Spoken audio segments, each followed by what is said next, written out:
Hey everyone, I'm Mike Henry, and welcome to my character design demo called Link Redesign Part 1.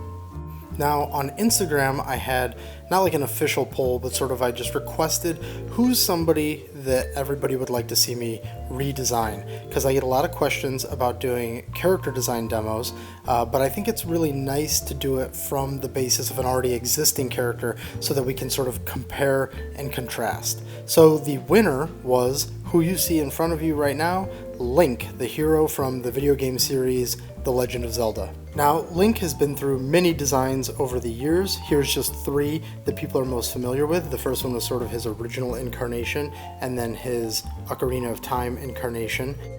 And now his most recent, the Breath of the Wild incarnation, although this version that you see in front of you, I believe, is how he looks in Smash Brothers, not exactly how he looks in Breath of the Wild. Now, for a quick disclaimer, doing character redesigns is always a landmine-laden terrain. Everybody has how they like the character, they like how they've always liked it, or they've always had ideas for how the character should look, and it makes it so that when you're redesigning a character, it's very, very hard to please people. So going forward into this exercise, know that I am not pitching that this is the ultimate version of Link. This is simply a version of Link, and I followed certain thoughts while doing it, and that's how I ended up there. Okay, I feel like this is a safe space now. Let's continue. So, if we're going to do a redesign, we need to figure out what kind of redesign we are going to do. So for this exercise, we are going to do an alternate reality redesign. Now, what is an alternate reality design? Well, it's some shit I made up, but I'll tell you what it is. There's lots of different ways that you can redesign a character. As you see right here, these are some examples of what I would call a stylistic redesign, where you're not really actually changing the clothing or the colors or any of the hallmark attributes of the character. For instance, with RoboCop, you can see this is only a headshot, but we haven't changed basically the helmet that he wears. We haven't changed his chin strap, we haven't changed his neck or any of that, but stylistically we have represented him much differently than he normally is represented. The next type of redesign I would call a referential character design or character redesign, and that's where we are actually referencing things that you already know about the character. We're acting like the character has existed, and so this is a fresh take on the character, incorporating things that we already expect. One of the strongest examples that I've done is my redesign of Chrono from Chrono Trigger. I say strong, I don't mean good, I just mean a good example of this. A lot of the clothing that he's wearing in the shot is exactly just an interpretation of what he already wears in the game. It's a sword just like he already uses in the game, it's the hair color that he already uses in the game, and all I'm doing is changing shape language and maybe some of the interpretations of some of those colors or materials in order to produce a reinterpreted version of Chrono. How successful you determine this to be is completely subjective, but at least you know who he's supposed to be because it's referencing a lot of those things that you already have in your mind as qualities of that character. Now, those are two normal ways of redesigning characters, and it happens quite a bit, so you're used to seeing those the most. Now, what is an alternate reality redesign? An alternate reality redesign is where you take the bullet-pointed qualities of a character and you try to remove as much of those qualities as you can that are purely visual, and then you try to reconstruct the character almost as if the character never existed. Frankly, this is pretty difficult because even you as the artist have a predetermined look that you're just used to seeing all the time, and it's really hard to not try to reference back to it. However, for this Link exercise, I decided to go with this methodology in order to try and come up with something that speaks to the purpose of the character, but isn't so visually strongly connected to it that it's like obvious that it's just Link plus a couple of changes. So what you see here is me going through Wikipedia and taking his qualities from his Wikipedia entry and trying to break them down into just some simple bullet points. And I'll read through these real quick. Humble but brave, He's almost always, if not always, the rightful bearer to the Triforce. Depending on the game, he is the hero of Winds, Legend, Hyrule, Time, whatever the game asks of him in that regard. He is the bearer of the Master Sword. He's also Hylian or Hylian. I actually don't know how to pronounce that. I know it's Hyrule, but I guess that makes it Hylian. Which those people have pointed ears, and they're usually born where they inherit a green tunic and a Phrygian hat. However, I left the Phrygian hat out. Maybe it's with him somewhere on him, but it's not actually apparent in the design. He's also left-handed, except for one game, which we won't bother getting into that. He's usually, if not always, a teenager, and his favorite phrase is, "Well, excuse me, princess," which I heard is the most important thing to nail, so we're going to really try to make sure that we get that right. So now here are these qualities, and let's start sketching. I start this process differently depending on who I am doing this for. In this case, the client is me, which doesn't happen very often, especially if you're redesigning something that's already an existing property, but I don't have somebody to stand in as a client right now, so we're going to pretend like I am the client for this. Since I am the client, I get to make some decisions on the fly. What I decide to start with here is just a body type. The only thing from my list that I have here that I need to make sure that I'm really focusing on at this point is that he's heroic, he's brave, but humble, so he's not going to be like a big-chested superhero type. He has the pointed ears, and he's a teenager. Does some of that come in? So here I start writing down some of the things that I'm really focusing on, and I duplicate those over there so I can just sort of have them around and keep doing some sketching. Now, something that I'll do when I'm designing for myself is I'll commit kind of early, and I would not recommend doing that if you're doing this for a client. If you're doing this for a client, you do tons of sketches, tons and tons and tons of sketches, and then you submit those first, and you sort of go through this very iterative process. I get to do some of that iteration in my mind. So while I'm committing, I want to stress the fact that that doesn't mean that I'm actually committing to move into another stage. It's just I say to myself, okay, let's actually explore that further just to see if I like it, and then I can always take a step back since this is all for me. So you see here I'm starting to lay in some facial details because I am what I describe as a head down character designer. I don't character design by silhouette first, which is why you see me doing a lot of headshots, because the head is the part that I connect with the most. That's not a profound statement. We all look each other in the eye and we connect to people's faces, but there are people who like to push silhouette from the beginning, which I would refer to that more as costume design, and I design from the head down usually, and I use that as my anchor, and that is more where I pull the character out of my characters. So now what you see here is I'm thinking to myself, well, he's got these pointed ears, maybe he's got sort of an elf vibe. Can I give him like a pointier nose, almost like a Santa elf, like a Christmas elf, and can I build off of that?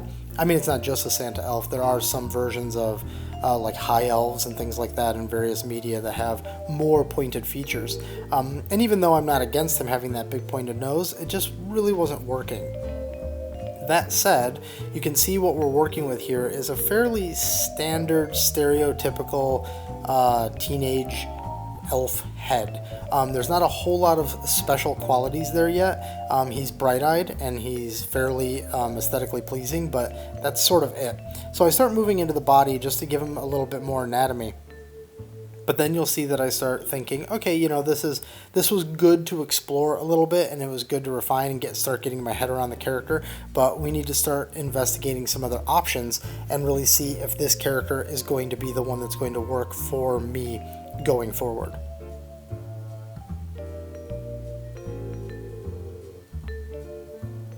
So here he is.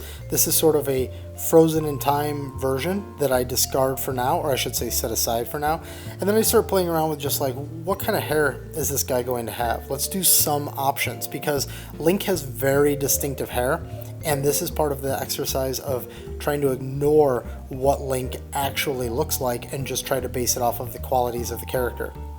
So I'm thinking he's an adventurer, and he helps people in need, and he's this teenage boy, so maybe something like braids in his hair, maybe he's got dreadlocks, maybe he doesn't make it to town very often, so in general he's got maybe a little bit more of a wild appearance, so maybe he's actually got facial hair. He's a teenager. I had a little bit of facial hair when I was a teenager, so maybe he's got something going on there, who knows. He's got that messy hair over to the right, which is sort of that wild thing I was talking about. It certainly has a style to it, but it's got a little bit more of an edge. And then what I always try to do is I say, well, maybe there's some trendy things that we can weave in here as well. So that character at the top left has the side shaved, and it's just trying to search for what's something that we can do with Link that's going to make him feel interesting and modern and cool, and also try to fit this, constructed lore, this story behind him that we're trying to build as we go. So you can see here I underline iconic, because I think what I've produced up until this point is definitely far from iconic. It's really more just this standard template. It's almost like a doll that I'm dressing up. And so now it's like, okay, what can I do with his silhouette to push something that just looks a little bit interesting? Is there anything that I can do that will then drive more of the character through that? One of the things that I did not list in my breakdown of characteristics was all of the tools he uses. I mentioned there that he uses a lot of tools, but I didn't list them individually just because we all sort of know those. So he's got his boomerang and his bombs and all this stuff in the Master Sword. And so I wanted to, I kind of like the idea of it all being really visible, so you can see sort of everything that you've gathered at the time. All of his abilities are just visually on him. Now, does this feel iconic? Not really. It's starting to feel like he's got the big sword, but who doesn't have a big sword in a fantasy game? He's starting to feel a little bit more like a Lord of the Rings character. He's got a cape, he's got a sword, he's got a couple of trinkets on him, and that's not really what I want. So now we take a fresh approach to his anatomy, and we start exploring some more extreme anatomies. Again, this is hard to do when you're trying to create the character almost as if they never existed, because you start doing like a big head and little feet, and then you're like, oh shit, this is the version from Wind Waker.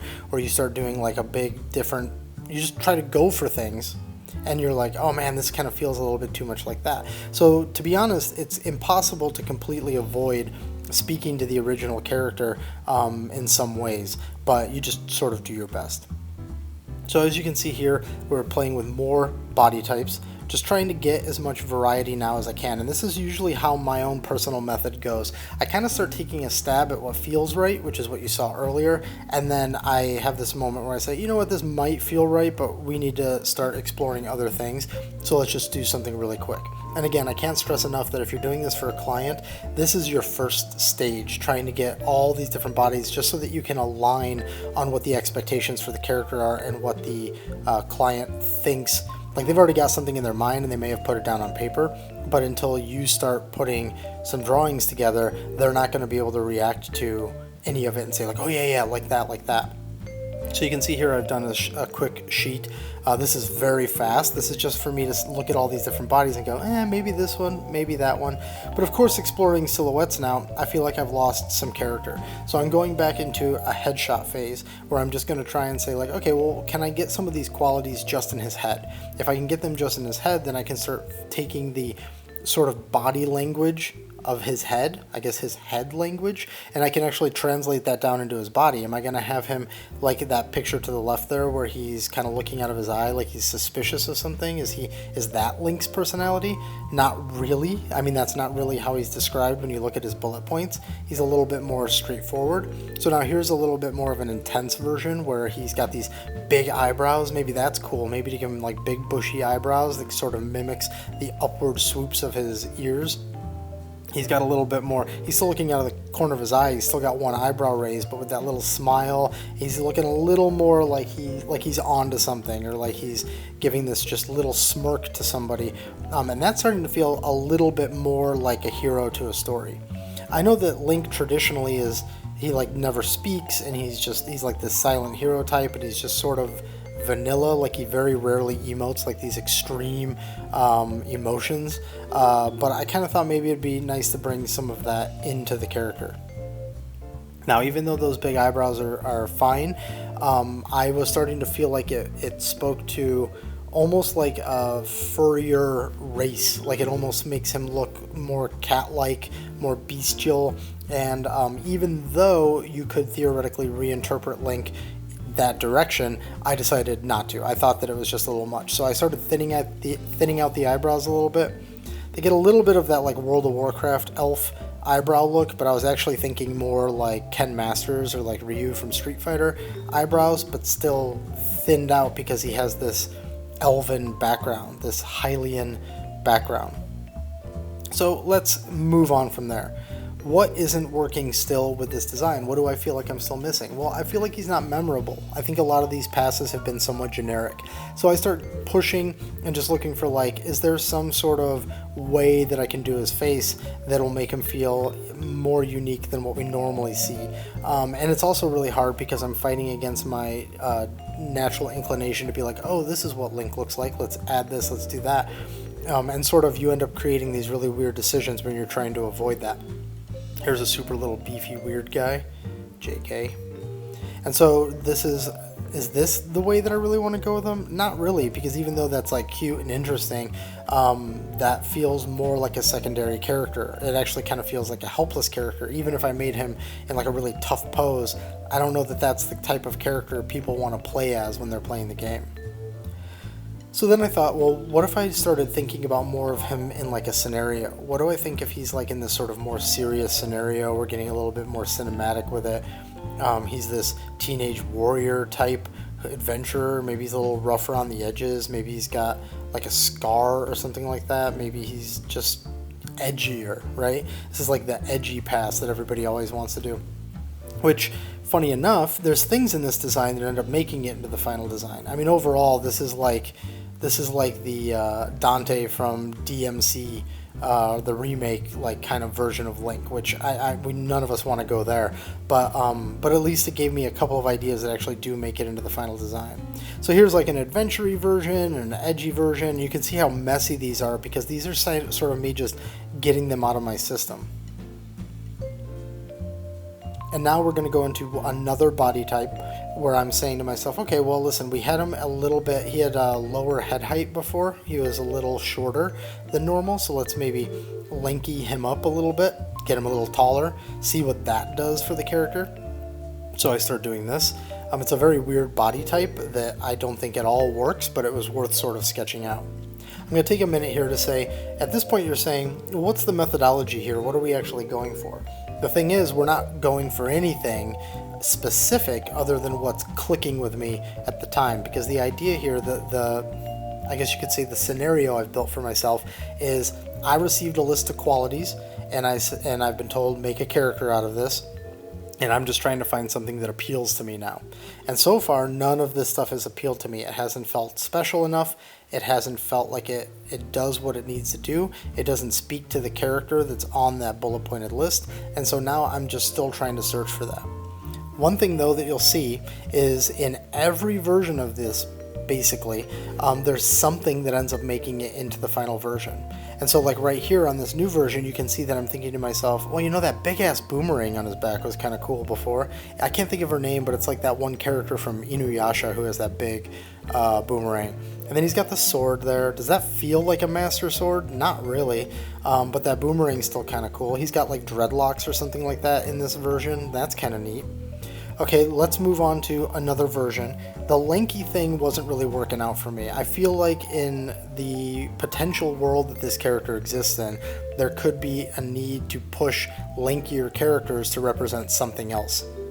For instance, are they called the Zora? I'm really bad on Zelda lore, but those fish people, the aquatic people, like they're kind of linkier. Maybe I want to save that for those characters to really push that even further, perhaps.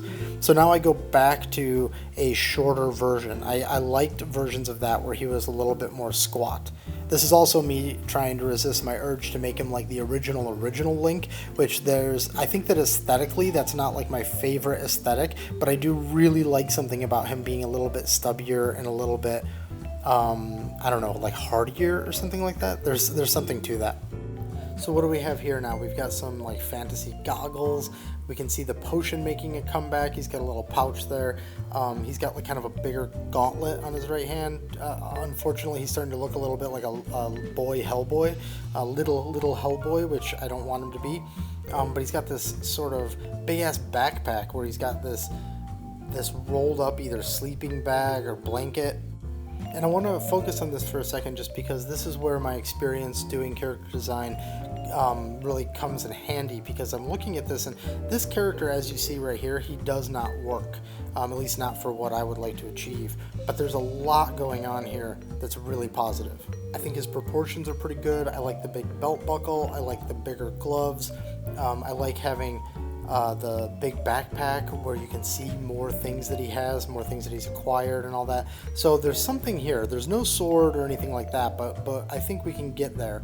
So now I just lower the opacity on that, and I do almost like an aesthetics pass, where I say, okay, well, this isn't an eye I like, let's draw an eye like this. This isn't a nose I like, let's draw a nose like this. Let's clean up his jawline a little. Let's get him a little bit more heroic by firming up some of his shapes. You can see that I say, okay, not goggles, let's put a headband on with some hair matted down. And I say, no headband. What if it was more like a big fuzzy mohawk on top? That's kind of cool because it brings a little bit of a modern thing to it as well. So now we start hardening his form, give him a neck again. He kind of didn't have a neck in that previous thing. So you can see here, this is the pass where everything really comes together. I start plugging in the things that is going to bring like the character forward. He's got this heroic stance. He's a little bit more upright. He's stoic and heroic. There's this big metal chest plate that I actually end up getting rid of, but I did kind of like that. But I just couldn't make it work, so I end up removing it. We get this big glove thrown on, and you can see me using all these different colors because each color is another layer, and that's me being able to visually separate things so I can sort of see very clearly these components that I'm adding on. You see we get the backpack put on, except this time I decided to put the backpack at an angle just to create a little bit more asymmetry to the character, as well as to bring some movement. We get that big ass master sword. So I'm freezing it here for a second so we can really talk about this. This is basically the prototype for the character now. We've got the backpack, we've got the big sword, we've got the oversized glove, we've got the armor on his chest, but that ends up going away. We've got the mohawk, we've got his hand resting on the hilt of the sword, which will change that a little bit later, the handguard, sorry, of the sword. And so in general, this is very, very strongly what I think is going to work for Link. He feels good, he feels heroic, he feels like he could get interesting. So now what we'll do is we do a cleaner pass. I bring that scar back from that earlier version that I had sketched out, the more dramatic version. Just nothing too horrific, just something to say, hey, this character is an adventurer. There's no reason why this character wouldn't have at some point caught a stray cut and ended up with a scar. Maybe it wasn't even in a fight. Maybe he fell down something and scratched his face. I bring the plugs in because I think that the plugs are sort of interesting. There's actually something I didn't list in his bullet points of things. It is important for him to have pierced ears, I remember reading. That's clearly a more modern take on Link, but that was listed as an important thing, and I read that as like a stray fact, and I was like, okay, let's throw that in there as well. So those plugs came from the same sketch that the scar came from in this sort of like edgy version. And I think adding like basically the mohawk, the scar, and the plugs is what makes this character feel just a little more modern and a little bit more special. And then everything else starts really strongly falling into just like the fantasy category. We've got these oversized gloves with some important markings on them. I try to echo the Triforce aspect in a few places. So he's got this glove with the Triforce on it. He'll have a tabard with the Triforce on it. And then on the actual Master Sword itself, it'll have a Triforce on it. The Triforce I did not change the design of because I figured that wouldn't actually change even in the description of it. Like it's a Triforce. Okay, so it's a triangle. What else will happen with it? I don't know. Okay, fine. Let's just go with the one that we already know exists. That was sort of how I went about that. You'll notice something really funny about that buckle on his bag strap is that it's wrong, which I don't realize until later, and I fix. His sword is stylistically different than just about everything else that's on him aside from the inclusion of the Triforce, because I wanted it to look like it came from like a time that is a long time ago, and that it wouldn't be directly related to the aesthetic design of other things that he's wearing. I also like the idea of it being really chunky and straight. Part of its design, which you'll see when it gets cleaned up, was inspired by the sword that the main character has in Princess Mononoke, and then also a little bit of some of the Aztec design from like the Zandalari trolls, because I play a lot of WoW, so that influence is there. And now we flipped him because he's left-handed, and I want to make sure that I got that right. And since I started by drawing him facing the other way, it made more sense to just flip him and sort that out. You can see that he's got a lot of details, like the little banding that's holding the bomb to him is the same as sort of like the ropes that are holding the bottle to him, although I abandoned that to sort of simplify the design when we get into the tightening of this. So that there is the basis. This is the blueprint for what we're going to do to make the final version of Link, which will be in part 2. This wraps up part 1. I hope you enjoyed what you saw so far.